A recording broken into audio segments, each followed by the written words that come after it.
इसी बीच एक और बड़ी खबर राजधानी रायपुर से है, जहां पर बीजेपी सहयोग केंद्र में मुलाकातों का दौर जारी है।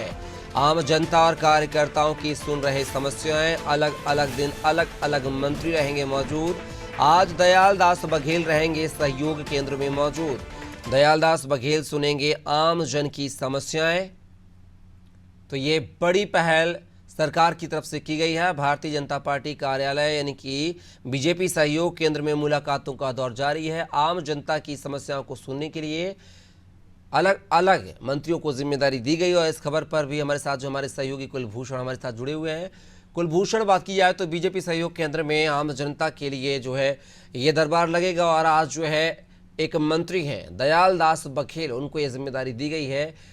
तो क्या कुछ ऐसा शिविर से, क्या कुछ सहयोग केंद्र से जनता को फायदा होगा?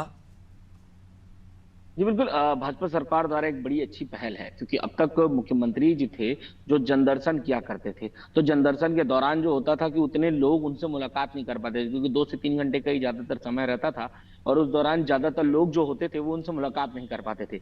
यही वजह है कि बहुत सारे लोग जो होते थे अपनी अपने कंप्लेंट्स वहां पर लेकर आते थे, शिकायतें जो होती हैं वो लेकर आते थे।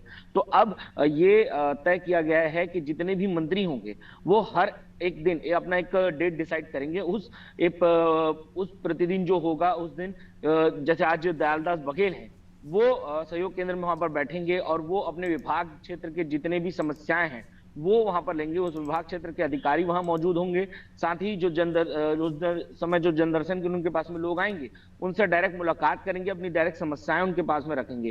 क्योंकि विभागों के चक्कर में, अधिकारियों के चक्कर में जो जनता है वो पिसते रह जाती है और मुख्यमंत्री से पूरी तरह हर कोई नहीं मिल पाता है। तो यही वजह है कि सभी मंत्रियों को यह आदेश किया गया है कि आपके क्षेत्र में जितने भी विभाग आते हैं सभी विभागों का आप एक जनदर्शन लगाएंगे और अलग अलग दिन आप वहां पर मौजूद रहेंगे जनता के लिए। और जनता महीने में या हफ्ते में एक दिन जो होगा वो आपसे वहां पर जाकर मुलाकात कर पाएगी, वहां पर आपसे रूबरू हो पाएगी और अपनी समस्याएं वहां पर रख पाएंगी।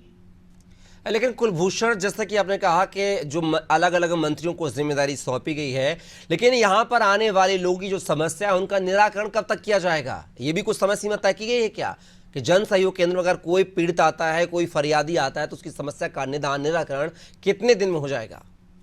जी बिल्कुल। इसके लिए जो है वो विभागीय अधिकारी जो हैं वो वहां पर मौजूद रहेंगे। जो विभाग, क्योंकि सिर्फ मंत्री नहीं रहेंगे, जो विभाग के अधिकारी हैं जो वो वहां पर मौजूद रहेंगे। जिन समस्याओं का जो हल है वो त्वरित हो सकता है तो त्वरित उसी समय उस समस्याओं के लिए वहां पर आदेश जारी किए जाएंगे। अगर किन्हीं चीजों में समय लगना है तो उनके लिए वहां पर एक निश्चित समय भी उनको दिया जाएगा कि इतने समय के भीतर आपकी ये समस्या जो है वो हल कर दी जाएगी।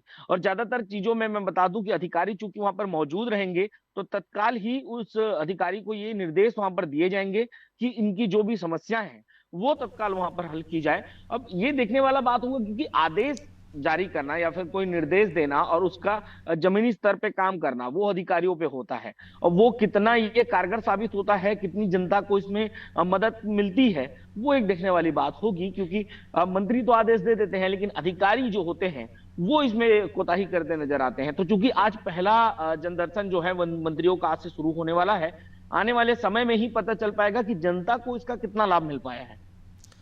बिल्कुल कुलभूषण, अब देखना होगा कि इस जन दर्शन कार्यक्रम से, सहयोग केंद्र से जो है आम जनता कितनी लाभान्वित होगी। सरकार की महत्वाकांक्षी योजना कितना धरातल पर उतरती हुई नजर आएंगी और कितना अंतिम छोर के व्यक्ति तक लाभ मिलेगा, ये सब आने वाले दिनों में इसकी जो स्थिति साफ होगी। फिलहाल के लिए आप हमारे साथ बने रहिए कुलभूषण, आगे भी आपसे जानकारी लेंगे। तो आज जन दर्शन कार्यक्रम यानी कि बात की जाए तो बीजेपी सहयोग केंद्र में एक सहयोग कार्यक्रम का आयोजन किया गया, जिसमें आज दयालदास बघेल की जिम्मेदारी है जनता की समस्याएं सुनेंगे और देखना होगा कि इन समस्याओं का निराकरण वो कितने दिनों में कर पाते हैं।